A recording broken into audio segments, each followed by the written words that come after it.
Selamat pagi para kader orang muda dimanapun Anda berada. Hari ini tanggal 16 Februari.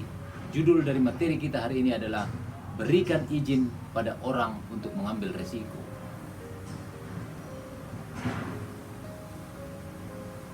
Lalu mereka memberikan uang kepada tukang batu dan tukang kayu, sedang kepada orang Sidon dan Tirus makanan dan minuman dan minyak, supaya orang-orang itu membawa kayu aras dari Libanon sampai ke laut dekat Yafo, seperti yang telah diizinkan kepada mereka oleh Kores, Raja Negeri Persia.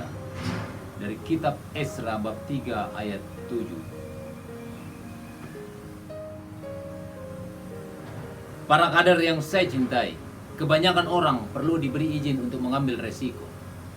Dengan memberikan izinnya, Raja Kores sedang mempraktekkan prinsip kepemimpinan yang lainnya. Kores memberi izin kepada semua orang Yahudi supaya mereka dapat kembali ke tanah air mereka dan memulai hidup baru di sana. Anda mungkin berpikir bahwa semua orang Yahudi akan mengambil kesempatan ini dan meninggalkan tanah buangan dan pulang.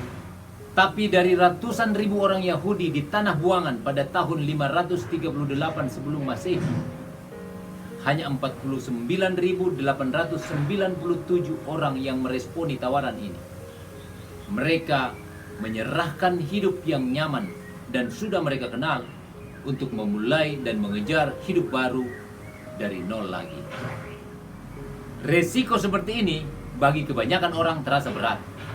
Kebanyakan orang pada umumnya mengambil jalan yang paling tidak banyak halangan dan berpindah ke zona nyaman berikutnya.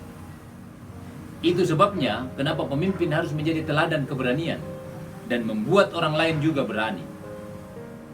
Para kader, hari ini kita belajar tentang orang-orang yang mau mengambil resiko.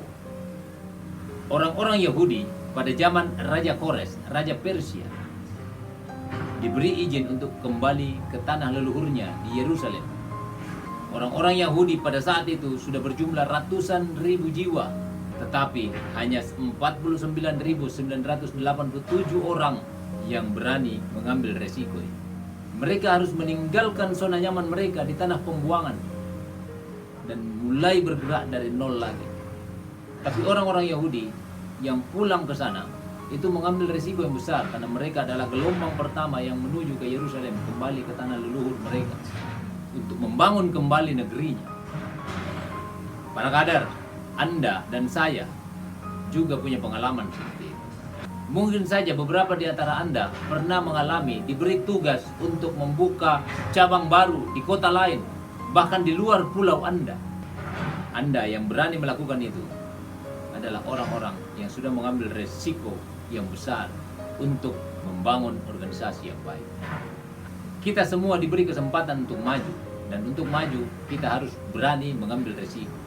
Orang-orang yang sudah berani mengambil resiko meninggalkan zona nyamannya di tempat yang lama untuk memulai sesuatu di tempat yang baru. Para kader tentu pernah merasakan ketika Anda membuka cabang di tempat yang baru, Anda harus memikirkan siapa yang melatih, siapa yang datang setiap minggu, tempatnya di mana, dan sebagainya, dan sebagainya. Semua harus diurus. Keberlangsungan dari sebuah cabang yang baru kita buka adalah tanggung jawab dari kita. Para pemimpin yang berani mengambil resiko seperti itu adalah pemimpin yang sejati.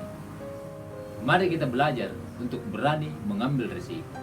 Teman saya mengatakan, kalau Anda tidak berani mengambil resiko, Anda tidak akan berbuat apa-apa, Anda tidak akan mempunyai apa-apa, dan yang terakhir, Anda bukan apa-apa. Para kader, pertanyaan kita hari ini, dengan cara apakah Anda menunjukkan teladan keberanian Anda?